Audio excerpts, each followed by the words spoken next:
Generally, you also have this C-pillar here that are down bars to come to the back and tie in the back. But in this thing, it just ends right there.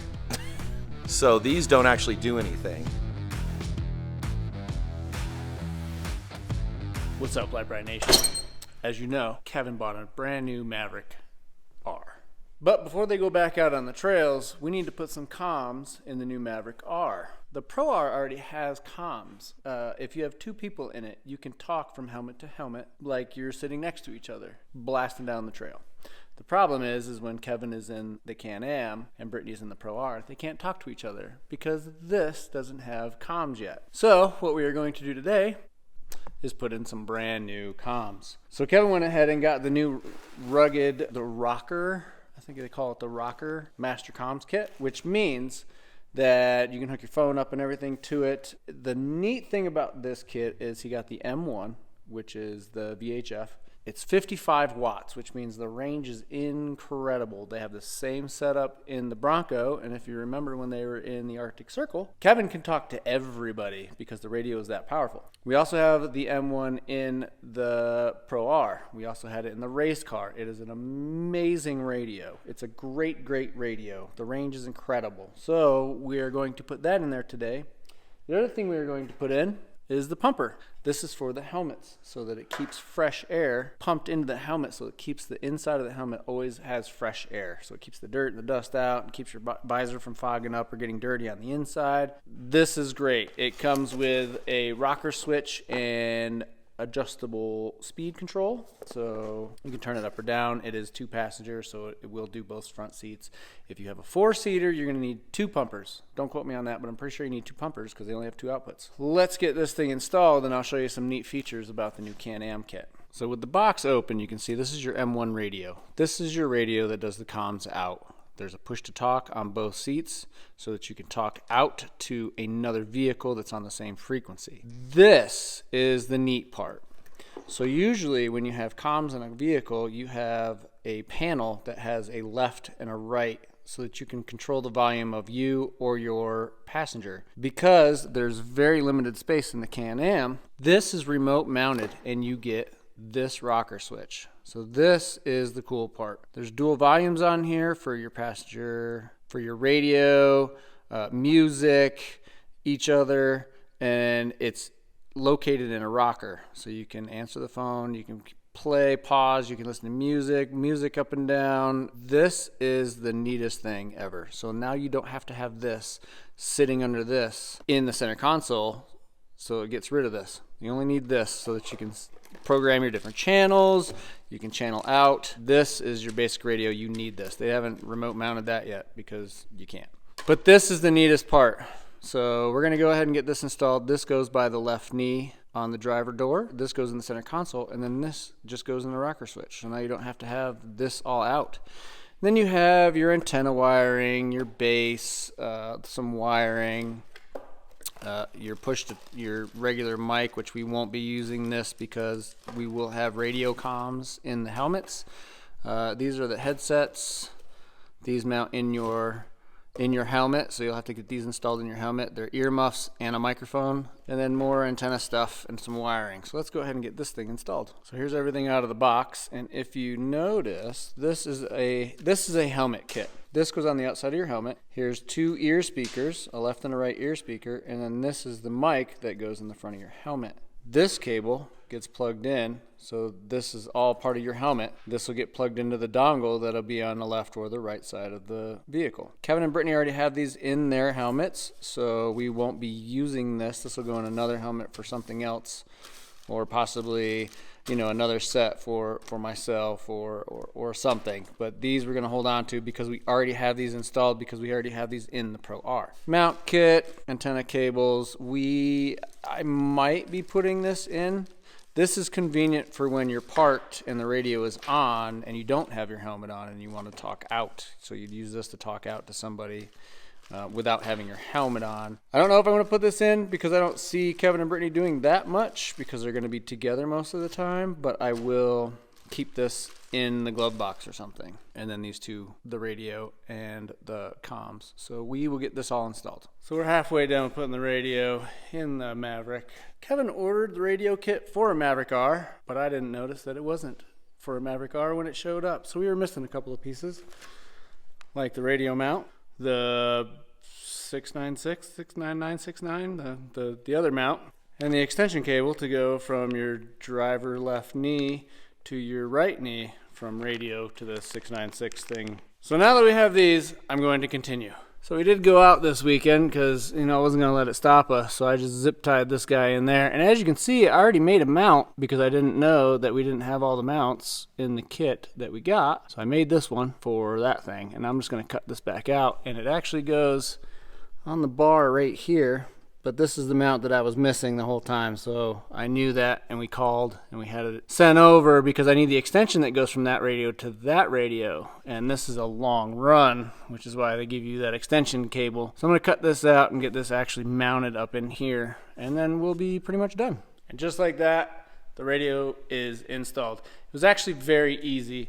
And if I would have had gotten a hold of Kevin before we ordered all this stuff, I would have ordered one more thing. So we do have the Mac Air from Rugged back here, but it didn't come with a mounting bracket, which was no problem. I just whipped these up and bolted it to this back wall. It's very sturdy. It's actually very sturdy. Cabling comes down. It's plugged into the center console switch. So this is how you turn it on.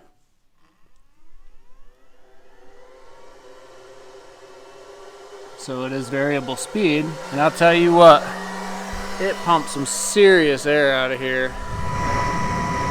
Like, it's serious. So this is very nice if you have a vented helmet. And another thing I did is I've done this in a lot of race cars. I'll use a very small bungee, tape it up so it doesn't come off, but you use a bungee to hold this up. That way it's always back here. And it still moves around with you, but it doesn't fall behind the seat. I'm sure there's other ways to do it, but I'll also put the comms on it too, so the comms are always here. Kevin's helmet has a blower on the top, comms on the side, but he has a long dongle on the side of it. So this works out really well, and it keeps it here so that, I don't know what happened there. But this works very well. So I have it on both the passenger and the driver side. Again, I've done this in the race car. I've done this in a lot of vehicles. Just keeps everything nice and tidy, and you know where it is. So when you're in a panic situation, you just know, or you're out and you're winching and you get back in, you know everything's right here. You just reach behind your head and grab it all, which was very convenient for Brittany when she was in the Ultra 4 car and she'd jump out and she'd jump back in. She'd just have to reach behind her. Everything was there. She knew where everything was. She could plug herself back in real quick and easy. Never have to take the helmet off. Never have to fiddle around with that. So that part is done. The other thing that I did is I did have to extend the power cable that comes off of the noise filter. I did have to lengthen that a little bit to get over to here comfortably. So it comes over. I have not put this panel back in. I don't even know if I'm going to put the bottom panel back in because it really doesn't matter. But you would have to cut it off because it does fill up this area. And this is where this radio sits now. It is up out of the way. You don't hit your knee on it, but what you would is if you had the regular one and you actually have to bolt that piece to the bottom of this. Now it's like down here, and you'll hit it with your knee as you get in and out, which is why they make the system that they have here with all of the controls are now in the middle. So you can control, you can answer the phone, you can Bluetooth. This has Bluetooth, volume control for both the passenger and driver. Like, it's pretty sweet. And then the driver just has all the access to this. It would be a little bit more convenient if the co-driver did, if you were in a race situation. This is not a race vehicle, but if it were, this would be more centrally located so that the co-driver can change stations and stuff like that. But you should never have to once you start the race. Other than that, yeah, she's installed. Kevin does like the PTT down here because his right hand is always at the shifter. So he's always here instead of up on the wheel. The co-driver does not have a handle. So the co-driver one is right here on this handle, on the outside of this grab handle, which is right here. So when you're sitting here, you're always like this. So it's easy to just push the talk out, push the talk out. That's what we came up with. So Kevin's going to give you some quick details on all the things that he found convenient about this system. Oh yeah, but before that, one more thing. The antenna mount. This has a plastic roof. Not a bad idea, but you do need to have an antenna mount. You can use a mag base, but then you have to put a mag ring underneath to run a mag on the roof. So what I did actually have from Rugged, from another build, is this 2-inch bar clamp. So the 2-inch bar clamp worked really well, and it just comes up right inside of that roof scoop. So this works really well. So make sure you order a 2-inch bar clamp from Rugged for this application, and when you do it this way. That's just how I did it on the Maverick. Yeah, so it actually is pretty nice. So Chris and I actually took this out and the Pro R. He was driving the Pro R, and it was very nice to be able to radio to each other, especially when there's a vehicle up ahead and we were in the dust, or want to pull over and pee or whatever. But this system is different than what we have in the Pro R. And here, well, the Pro R is the old stuff, not old stuff, but older out of, and it's the race only stuff out of. We pulled it out of the Ultra 4. The Ultra 4 car. This is a little more UTV friendly? Yeah, daily UTV friendly, and I'll show you why. So I'm pretty sure Chris probably already showed you where he mounted these. So this Mac Air, holy crap. Like, you turn this baby up and it spools up like a jet engine. I will tell you, like, the amount of pressure that comes out of that thing is pretty freaking insane. Now this guy, once you turn this guy on, which is just, you just click and boop, it comes on, it automatically sends out a Bluetooth signal, and I pair my phone to it, and then I can just start playing music, and you can pause it here. I think you can answer the phone here. I haven't really tried that yet, but this is a dual knob. If you see the ridges here, and then there's bigger ridges in the back. So this is going to be your volume for in-car between the two people. So between the two helmets or headsets or whatever you have, that's going to be this volume. This is going to be your volume for like your phone. If your phone's paired to it, this will turn up and turn down the music volume. Now this second knob here, it's for radio talk. It's how sensitive the mic is. So if you turn this all the way up, the mics in the helmets or the headsets are always hot. So you can hear yourself talking. They're always hot. So as you turn this down a few clicks, it goes silent, which is really nice because you're not hearing yourself breathe. You're not hearing all the engine noise. It's like noise canceling. So that's pretty nice, but you have to find out where you want it, because I had the mic next to my mouth and I talk pretty loud, so I can activate it pretty easily. I had Bree with me, and she's talking and I'm not talking back to her. It's because she wasn't activating the mic because she talks more softly. So I had to tell her to put the mic a lot closer to her mouth. So we had to find out where that was. Now, at first I was having an issue with the audio. I was like, man, I can hear the audio, but it's so light and it super sucks. And the music. I had the music on and it's in the background. I'm like, I can't hear it. This really sucks. The reason was because I had the sensitivity turned up too high, and once I turned it down some and it went into that quiet mode, then the music came on. And what it is, it's when you start talking or when the mic activates, it dims the music like quite a bit so you can talk to each other. So if you turn it up too high, your music you can tell, because your music will not be very loud, and you can't turn it up any higher. If the sensitivity is too low, you won't be able to activate the mic. Like, it needs, you have to like yell to activate it. So you just have to play. It's really cool that it has that, but you have to like play around with it. And I think we found it's only 2, and it clicks. I think we were only 2 or 3 clicks from full all the way up, because all the way up the mic will be hot all the time. 1 click down, the mic is pretty much hot.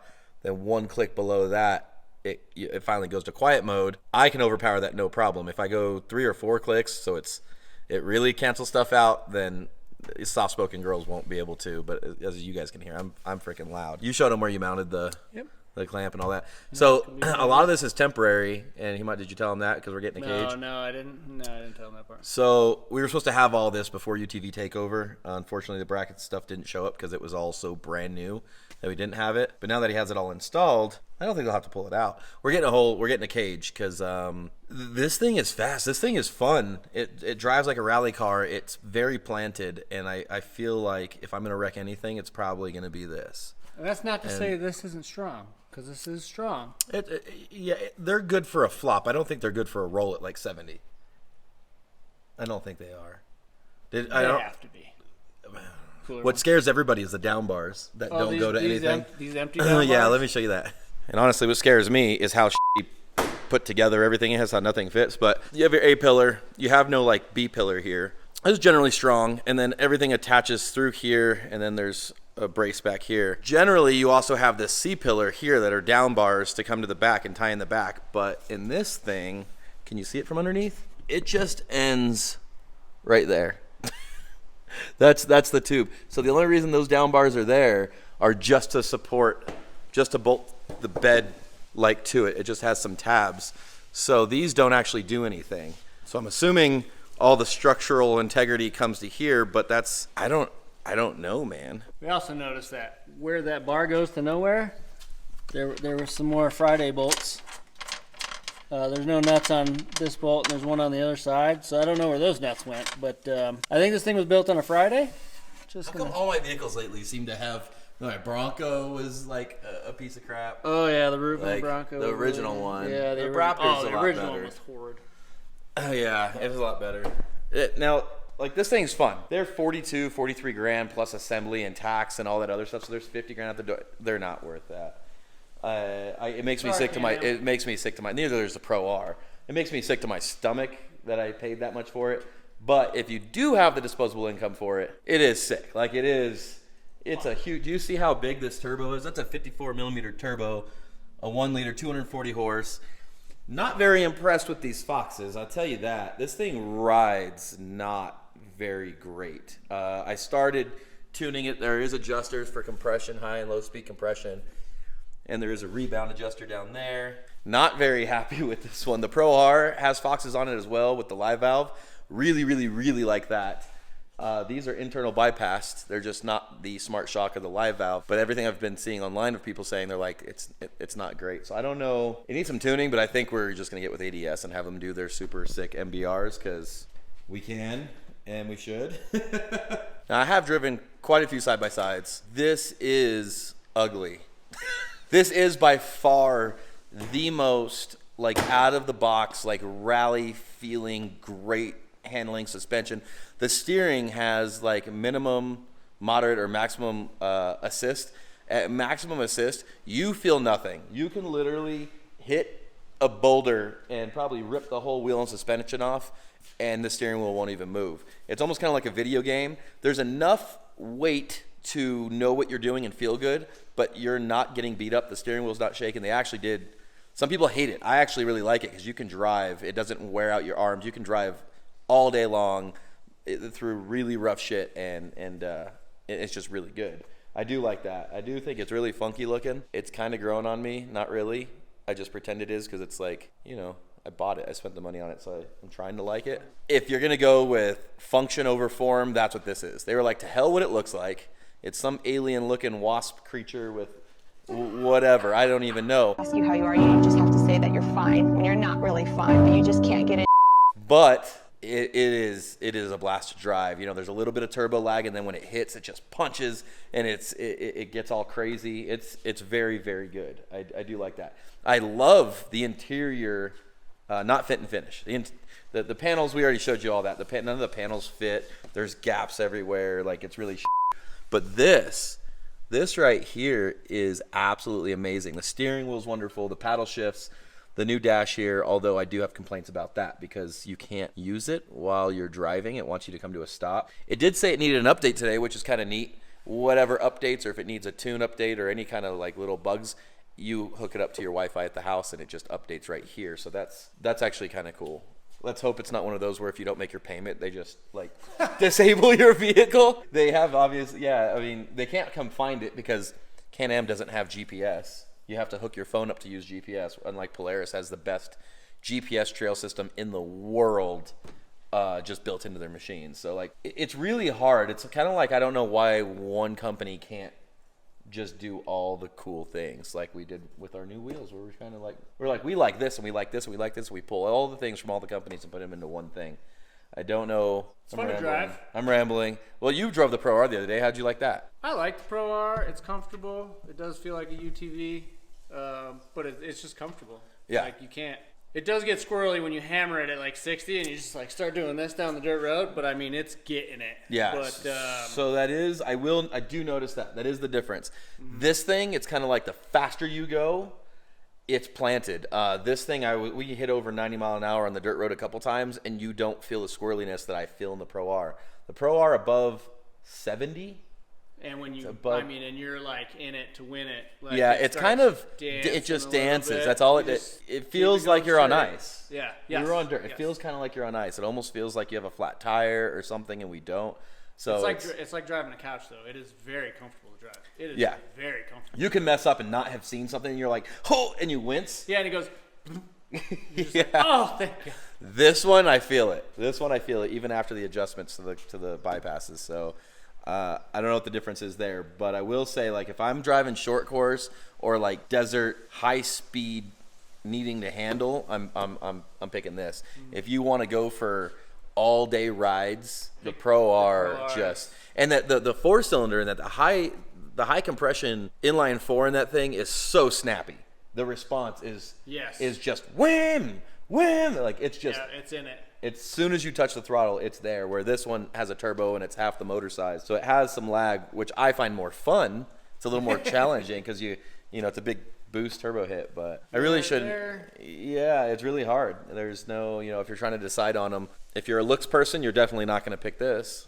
The Pro R is definitely more sexy. Yeah, the Pro R is definitely cooler looking, but if you're a driver, if you're in it to drive in the driving experience and you want to set up drift turns and punch it through the turns and know that it's not going to hook and flip like you see side-by-sides doing, that's this thing.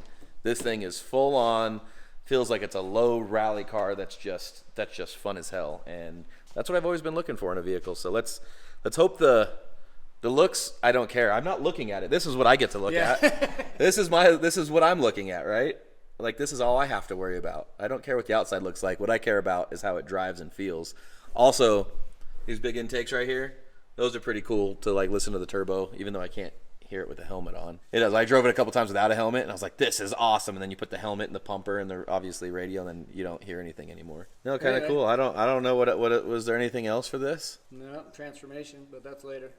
Transformation? Yeah, put cage on it. Oh yeah. We're Look a little cooler. Yeah, it's gonna be a little cooler. Cage, bumpers, sliders. Although I don't plan on taking it in the rocks at all. I don't know that it's a rock car. Although there are people building these for King of the Hammers, or they're building a chassis to put this body or something on. So that was the first time we went out when we both had comms, and it was very convenient to not be up somebody's butt, making sure you know where they're going, left or right. I can be way back out of the dust. He can make right and be like, hey, go right. And then as I get there, I go right. It was very nice. Very easy install. Extremely easy install when you have the right brackets. At least those finally showed up. No, it is. It's kind of one of those things you don't know, you don't realize you really need it until you don't have it. Even in the vehicle, not having to scream at each other. So if you're not if you're not a helmet, if you're not a helmet person, they have over the ear, comms, and it's just nice to be able to talk like normal. And when I didn't know that it did the Bluetooth radio thing, but when I found that out, I was so happy. Like, I was like, we get to listen to music. We didn't even buy it for that. Yeah, because the Pro R has a built-in radio, but when you're got helmets on or whatever, and you're screaming down you can't hear it. You couldn't hear it. You got to turn it all the way up, and you can hear it. But then, so can everybody else. Yeah, so on the mountain. It was really nice to just have it inside. So I was kind of harping on this thing for not having a radio because of how much money it is. It's the same price as the Pro R, and the Pro R has like a Rockford Fosgate nice radio and stuff. Yeah.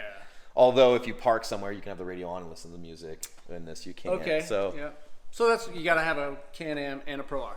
Boom, done. Or just get the right kit and not use race car stuff in a side-by-side. Anyway, it's very nice, very convenient, very easy to install. Definitely worth the money. I got a question. Yes. Are you going to put nuts on those loose bolts under there, or are we just going to leave those there? Well, now that I know they're there, I'm going to put some on there. There's literally that same bolt on both sides. Look, right there. Here's the other side. There's literally... Well, I don't know, because I can't get to the bolt, so that's going to suck. That's what happened. They put the bolts through, they put the bed in, and they were just like, they're like, oh, I'm not pulling that back apart. Ding, ding, ding, Friday going home. Because to get to that, you'd have to pull all these Torx. Which not a big deal, but I'll probably do it anyway. Just so the thing doesn't fall apart. Well, I don't know if you guys really want to see actual side-by-side content because, you guys, you have these side-by-sides, and I'm pretty sure people are like, why don't we ever see side-by-side content?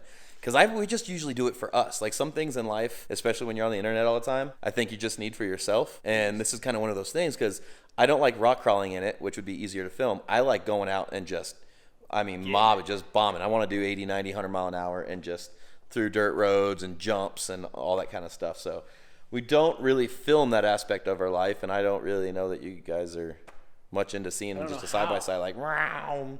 I mean, drone or another side-by-side film. Which means I'd have to go like 5 miles up the road, find a spot, and then wait, and then radio. Yeah, it's just not. And then radio back. It's not fun. Now, if we did like dirt courses or some like a little section and we like raced each other and stuff, you know, like that would be different. But I don't. If you guys want to see side-by-side content, maybe let me know. Try to set and we'll that try up. to see, you know, or if you just want to see where we go in the side-by-side, I don't know. Again, I think it's one of those, I get to just put my helmet on, turn the radio on, grab my friends, and we just get to go have fun for the day. And I don't have to worry about filming. And it's just one of those, like, this is our thing we get to do. Yeah, So. it's definitely fun.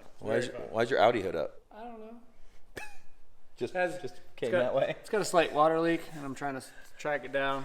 So it's coolant leak, but it's at the firewall, not at the engine. So it's not on the passenger side, so it's not a heater core. It's on the driver's side, which is confusing the out of me. So You have a pressure one where you just put the pressure on the cap and you pump it up? Just pulled it in, but we are going to get to there eventually. Okay. Well, hey guys, thank you so much for watching. Please don't forget to like, subscribe, and share. Remember, you can find all of your Lite Brite Nation merch and decals at LiteBriteStudios.com. Also, go on to Northridge4x4.com. You can use code STEPCHILD for any discounts. Yep. But also, we should have brand new wheels out, available, possibly, depending on when this video came out. Oh, it's all wrapped up. I didn't know you put it all back together. Just the top. So here's our ta-da, which you should already know about this by now by the time this probably comes out, but I'm just going to plug it again. So we have, these are 8 lug, we have 5 lug, 17 by 9s, and different offsets. So that's on Northridge 4x4, pretty much only exclusively through Northridge 4x4. It's the new Baja built Lite Brite series wheels, and this one is the Outlaw. We have 2 to 3 more wheels coming, but that'll be in the future. Anyways, love you guys. See ya. Bye.